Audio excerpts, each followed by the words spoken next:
Off tonight in Wisconsin with the acquittal of Kyle Rittenhouse and the message that it is sending all around this country. The 18-year-old, now a free man, after claiming self-defense for the reason why he shot and killed two men with an AR-15 during the unrest in Kenosha last summer. The Wisconsin State Journal editorial board argues the not guilty verdict sends the wrong message, writing, quote, "What Rittenhouse and other gun-toting, self-appointed protectors of Kenosha needed to hear from our court system is that they are not the judge and jury when things go awry. The answer to unrest, including the torching of homes and vehicles, is a well-trained police force and the National Guard."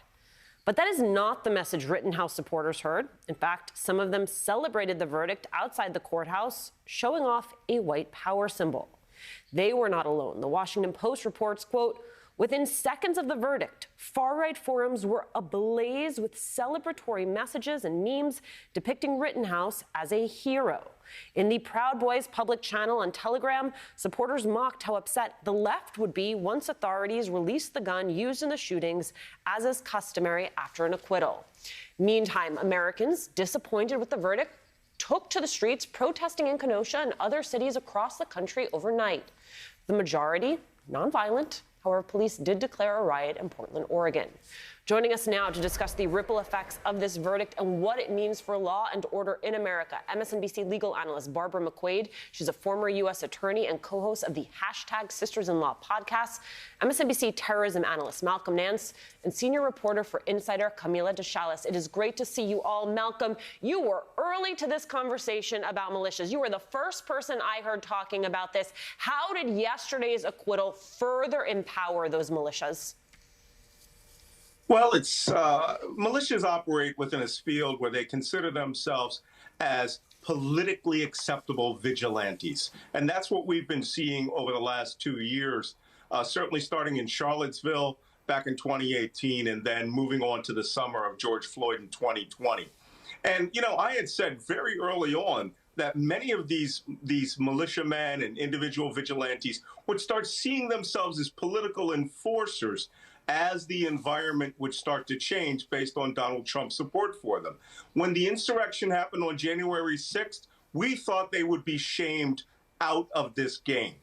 It doubled their intent to carry themselves out as armed vigilantes. They now have placed themselves as armed paramilitaries between law enforcement and the civilian population. That's how you got Kyle Rittenhouse. He saw himself as an individual who self-appointed to go down and protect businesses that never asked for them in neighborhoods where they didn't live, and they thought they would come down and do what they referred to themselves as the Korean on the roof, an allusion to self-defense during the Los Angeles riots. And they bought guns down. This set the circumstance for a fight, and it's going to set the circumstance for many, many other gun battles that are going to probably stem from this. Terrifying. Barb, you write in a new op-ed for Time magazine, quote, "Jurors make their decisions in isolation. The problem is that in some cases, their verdicts can have sweeping consequences." What are the potential consequences here of this verdict? I think, as Malcolm said, I think many people will look at this case not for what it is, which is 12 strangers in Kenosha, Wisconsin, who got the law on self-defense. They were asked whether the government had not only proven beyond a reasonable doubt that each and every element of the offense were met, but also proving that Kyle Rittenhouse did not act in self-defense. That is the burden that is on the government. And so they made that decision. But I think instead of looking at it as looking at one moment in time, many people will see this as open season on carrying assault rifles into any community you want to self-appoint yourself as a vigilante. And that is what is so dangerous about this verdict, is the sweeping consequences that it can have, that I think will make all of us less safe if we've got more Kyle Rittenhouses with their backwards baseball caps and weapons of war roaming our American streets. Well, you take this, Camila, you take this case, you take the Ahmaud Arbery case, you take what we saw on January 6th, vigilantism across this country. How is the Justice Department responding? Well, the thing is, since the verdict came out, they're closely monitoring just the activities that are taking place outside the courthouse, especially in Kenosha, Wisconsin. Joe Biden came out just kind of vocalizing his thoughts on the verdict and saying how, the outcome of this and how we have to respect this decision. I talked to a lot of legal experts and prosecutors about this case, and they really weren't surprised about the verdict. But one thing that they say that they really hope for is that state lawmakers to revisit their gun control laws and their self-defense laws in their state. And hopefully this is going to prompt more conversations about reforming some of these laws.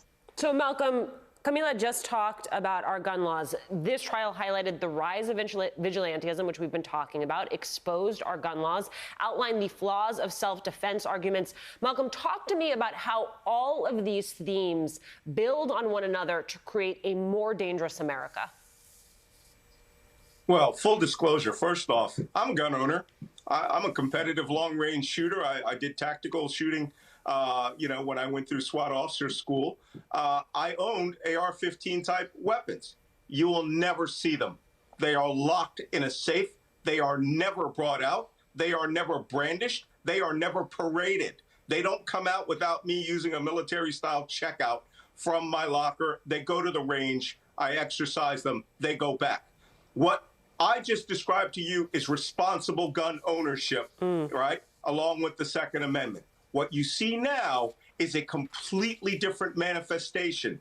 These militiamen and vigilantes are brandishing arms because those laws allow them to open carry. Open carry in the United States now is not a matter of riding the range and, along the Mexican border and thinking that, you might be ambushed. Open carry now is a symbol for these vigilantes to now brandish weapons wherever they are, the supermarket, the Walmart, wherever, in order to test the limits of that law. They know these firearms intimidate people, and that's why they carry them. When they say we're going to use our Second Amendment remedies, we're going to carry these weapons around, they intend to intimidate everyone who sees them. Until those laws are changed, and this is a good reason to vote, if you don't change those laws, they will stay on the books. Self-defense has been turned right now into a free-for-all to murder whoever you please. The only interesting component of this is these laws work in reverse, too. So drug dealers and other people could start using these very same laws to start, flirting around the edges of, common decency in civil society. So, Barb, Malcolm just lays that out there from a security perspective, from a terrorism perspective. I want to ask you sort of the same question from a legal perspective. The Wisconsin State Journal editorial board writes, quote, Wisconsin law allows teenagers to carry firearms for hunting, but the statute is so convoluted that Rittenhouse's lawyers were able to convince the judge that Rittenhouse could legally carry his long rifle in an urban setting where hunting isn't allowed. The legislature must fix that law so immature people don't cause more bloodshed.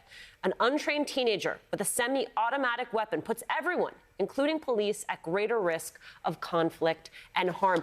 Barb, how does this nation's variation of extreme gun laws make it harder for prosecutors to build a case, and do verdicts like this embolden others to take the law into their own hands?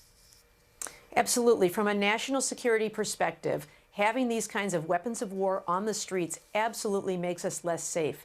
And when they're legal, when you're permitted to open carry them, then you have to wait for them to use them before any kind of crime can be charged. So if these kinds of assault weapons were banned, as they were in this country in the 1990s for a short period of time, then prosecutors can charge people just for possessing these guns before they even use them.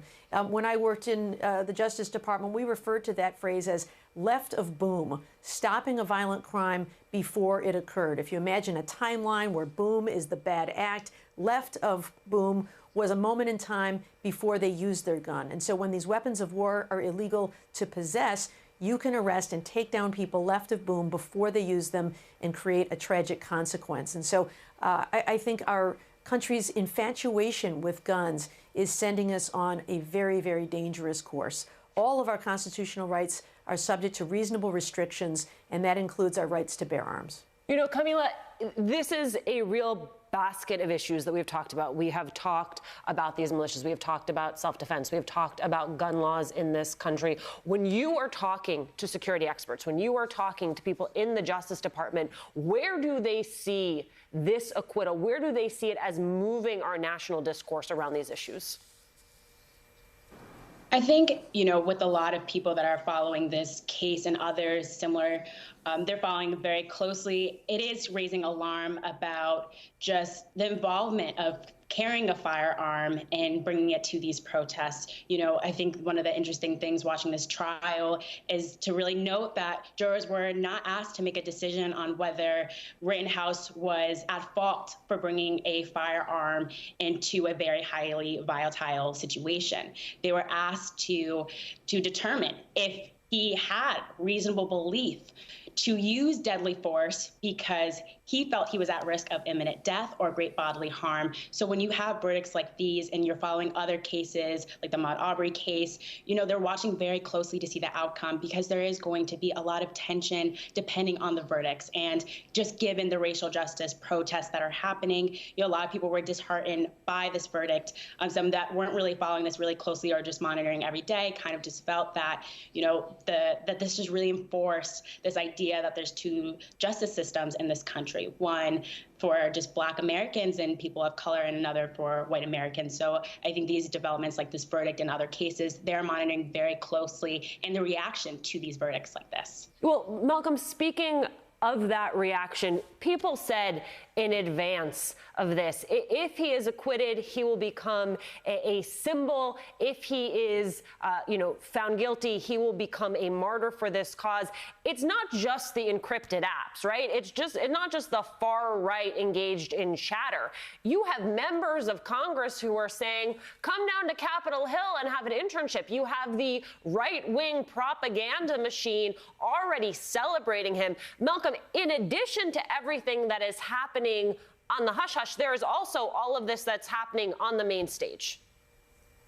Well, you're absolutely right. And let me tell you, he became a symbol the minute he was arrested and charged for these deaths. So, right down to his T-shirt, pictures of him, T-shirts that say, Kyle did nothing wrong, free Kyle Rittenhouse. This man became a hotbed, or I should say, a touchstone for the difference between the average citizen and those people who see themselves as right-wing extremists. For people to maintain their position within the pro-Trump base, you have to be a hardcore right-wing extremist almost, even the mainstream. As you see, the congressmen that have offered him jobs, Matt Gaetz, Cawthorn, these people are not serious people, but they know how to read their base. And they understand that the gun-toting base, the people who are out there saying at, like we saw recently, when are we going to start using our guns? When can we start killing people? They understand that that's the core now. That is their base. So when you get a Kyle Rittenhouse, who is a guy who uses his firearms in a position where he, one, not trained to do it, two, not legally allowed to do it, but three, does it and kills people anyway. This is where they want to be. They really do want to use these firearms. My upcoming book is called They Want to Kill Americans, because I've had dozens of incidents where we've had terrorism and essentially a run-up to a major insurgency, and these people really see themselves as the arbiters of what's going to happen by using their weapons. Barbara, Camila, thank you. Malcolm, you are sticking with me. Next, I'm going to ask Congressman Raul Ruiz, the chair of the Congressional Hispanic Caucus, how President Biden's sweeping spending bill will help families